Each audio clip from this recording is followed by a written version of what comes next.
आकाशवाणी मुंबई. दर्शना जोगदेनकर प्रादेशिक बातम्या देत आहे. ठळक बातम्या. महाराष्ट्र जितक्या वेगानं विकसित होईल तितक्याच वेगानं देशाचा विकास, प्रधानमंत्री नरेंद्र मोदी यांचं शिर्डीत प्रतिपादन. नमो शेतकरी महासन्मान निधी योजना, साईबाबा मंदिरातल्या दर्शन रांग संकुल, निळवंडे धरणाच्या डाव्या कालव्याचं प्रधानमंत्री यांच्या हस्ते लोकार्पण. देशातल्या शेअर बाजारात आजही मोठी घसरण, सेन्सेक्समध्ये 900 तर निफ्टीत 265 अंकांची घसरण. आणि वारकरी संप्रदायातले ज्येष्ठ कीर्तनकार बाबा महाराज सातारकर यांचं निधन. महाराष्ट्र जितक्या वेगानं विकसित होईल तितक्याच वेगानं देशाचा विकास होईल असं प्रतिपादन प्रधानमंत्री नरेंद्र मोदी यांनी आज शिर्डीमध्ये केलं. देशाला 2047 पर्यंत विकसित करण्याचा संकल्प करण्याचं आवाहनही त्यांनी केलं. शिर्डीमध्ये निळवंडे धरणाचं जलपूजन, डाव्या कालव्याचं लोकार्पण, शिर्डीतल्या साईबाबा मंदिरातल्या दर्शन रांगेच्या संकुलांचं उद्घाटन यासह 7,500 कोटींच्या विविध विकास कामांचं लोकार्पण आणि पायाभरणी केल्यानंतर ते शेतकऱ्यांना संबोधित करत होते. नमो शेतकरी महासन्मान निधी योजनेचा पहिला हप्ता राज्यातल्या 86 लाखाहून अधिक लाभार्थ्यांना देण्याची सुरुवातही प्रधानमंत्र्यांच्या हस्ते झाली. शेतकऱ्यांसाठी असलेल्या केंद्र सरकारच्या विविध योजनांची माहिती त्यांनी उपस्थितांना दिली. देश भर के करोड़ों छोटे किसानों को 2,60,000 करोड़ रुपए दिए गए हैं. यहाँ महाराष्ट्र के छोटे किसानों के बैंक खातों में भी सीधे 26,000 करोड़ रुपए ट्रांसफर हुए हैं. राज्यातल्या प्रलंबित असलेल्या 26 सिंचन योजना पूर्ण करण्यासाठी केंद्र सरकार प्रयत्नशील असल्याचं त्यांनी सांगितलं. तब्बल 5 दशकांनंतर निळवंडे धरण पूर्ण झाल्याबद्दल प्रधानमंत्र्यांनी आनंद व्यक्त केला. ये पानी परमात्मा का प्रसाद है. एक बूंद भी पानी बर्बाद नहीं होना चाहिए. पर ड्रॉप मोर क्रॉप, जितनी भी आधुनिक टेक्नोलॉजी है उसका हमने उपयोग करना चाहिए. केंद्र सरकारकडून सहकार चळवळ मजबूत करण्यासाठी विविध प्रयत्न सुरू आहेत. आतापर्यंत 7,000 शेतकरी उत्पादक संघटनांच्या माध्यमातून शेतकरी एकत्र आल्याची माहिती त्यांनी दिली. राज्यातले प्रलंबित नदीजोड प्रकल्प पूर्ण करण्यासाठी केंद्र सरकारने मदत करावी असं आवाहन उपमुख्यमंत्री देवेंद्र फडणवीस यांनी यावेळी प्रधानमंत्र्यांना केलं. पश्चिम वाहिनी नद्यांचं पाणी गोदावरीत आणलं, वैनगंगेचं पाणी नळगंगेत आणलं तर मराठवाडा, विदर्भ आणि उत्तर महाराष्ट्र दुष्काळमुक्त व्हायला मदत होईल असं ते म्हणाले. निळवंडे धरणाच्या माध्यमातून 68,000 हेक्टर जमीन ओलिताखाली येणार असल्याची माहिती मुख्यमंत्री एकनाथ शिंदे यांनी यावेळी दिली.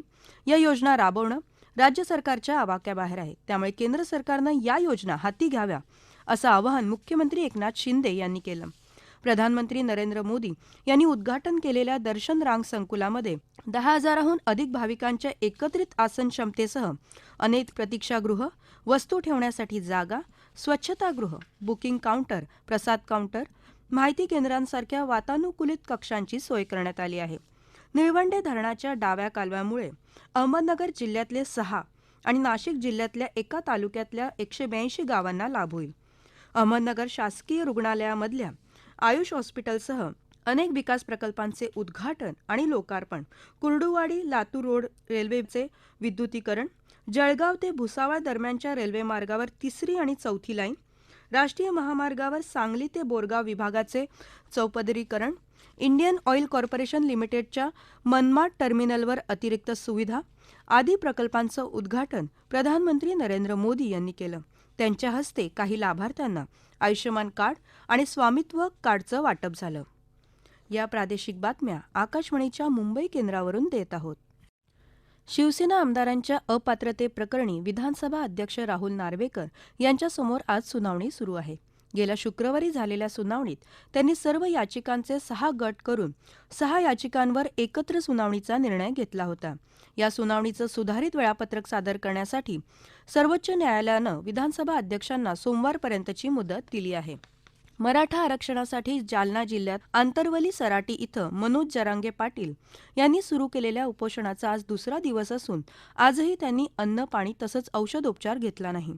त्यांच्या तपासणीसाठी आलेल्या पथकाला त्यांनी तपासणी न करू देता परत पाठवलं.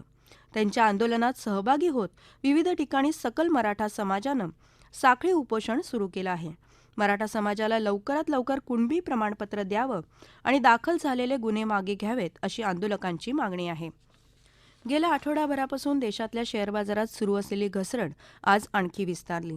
मुंबई शेअर बाजाराच्या सेन्सेक्स निर्देशांकात आज तब्बल 901 अंकांची घसरण झाली आणि तो 63,148 अंकांवर बंद झाला.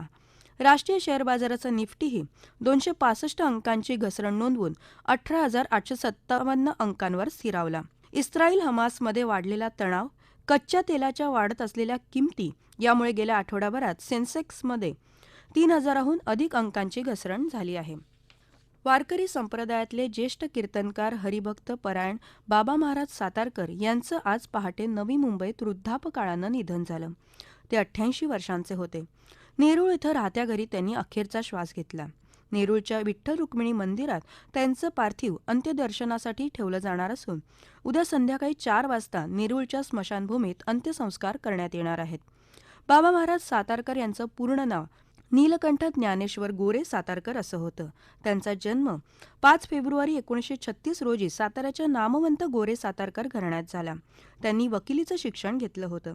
त्यांच्या घराण्यात गेल्या 3 पिढ्यांपासून कीर्तनाची आणि प्रवचनाची परंपरा चालत आली होती. वारकरी संप्रदायातला प्रमुख फड म्हणून त्यांच्या घराण्याच्या सातारकर फडाचं नाव घेतलं जात असे. 1962 पासून बाबा महाराजांनी कीर्तन आणि प्रवचन करायला सुरुवात केली. गोडगळा, रसाळवाणी आणि गाडा व्यासंग ही त्यांच्या कथनशैलीची वैशिष्ट्य होती. वारकरी संप्रदायाचं तत्वज्ञान साध्या सोप्या शब्दात सांगण्याची त्यांची हातोटी लोकप्रिय ठरली. 1983 साली त्यांनी श्री चैतन्य आध्यात्मिक ज्ञान प्रसार संस्था स्थापन केली. तसंच व्यसनमुक्तीची चळवळ चालवली. प्रधानमंत्री नरेंद्र मोदी, मुख्यमंत्री एकनाथ शिंदे, उपमुख्यमंत्री देवेंद्र फडणवीस आणि अजित पवार यांच्यासह विविध मान्यवरांनी सातारकर यांच्या निधनाबद्दल दुःख व्यक्त केले आहे. मेरी मिट्टी मेरा देश अभियानाअंतर्गत राज्यातल्या सर्व जिल्ह्यांमधून आलेल्या अमृत कलशांचं पूजन उद्या मुंबईत ऑगस्ट क्रांती मैदानावर होणार आहे. मुख्यमंत्री एकनाथ शिंदे यांच्या उपस्थितीत सकाळी हा कार्यक्रम होणार आहे. त्यासाठी राज्याच्या विविध भागातून आलेले अमृत कलश आज मुंबईत दाखल झाले. मुंबईतल्या कार्यक्रमानंतर संध्याकाळी विशेष रेल्वेने हे कलश दिल्लीसाठी रवाना होतील.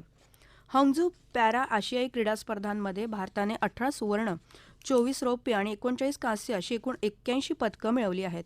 स्पर्धेचे आणखी 2 दिवस शिल्लक असल्याने पदक संख्येचं शतक गाठण्याचा भारतीय खेळाडूंचा प्रयत्न असेल. गेल्या 24 तासात मध्य महाराष्ट्रात तुरळक ठिकाणी किमान तापमानात घट झाली. येत्या 2 दिवसात राज्यात सर्वत्र हवामान कोरडं राहण्याची शक्यता हवामान विभागानं व्यक्त केली आहे. ठळक बातम्या पुन्हा एकदा. महाराष्ट्र जितक्या वेगानं विकसित होईल तितक्याच वेगानं देशाचा विकास. प्रधानमंत्री नरेंद्र मोदी यांचं शिर्डीत प्रतिपादन. नमो शेतकरी महासन्मान निधी योजना साईबाबा मंदिरातल्या दर्शन रांग संकुल निळवंडे धरणाच्या डाव्या कालव्याचं प्रधानमंत्री यांच्या हस्ते लोकार्पण. देशातल्या शेअर बाजारात आजही मोठी घसरण. सेन्सेक्समध्ये 900 तर निफ्टीत 265 अंकांची घसरण. आणि वारकरी संप्रदायातले ज्येष्ठ कीर्तनकार बाबा महाराज सातारकर यांचं निधन. याबरोबरच आकाशवाणी मुंबई केंद्रावरचं हे प्रादेशिक बातमीपत्र संपलं. नमस्कार.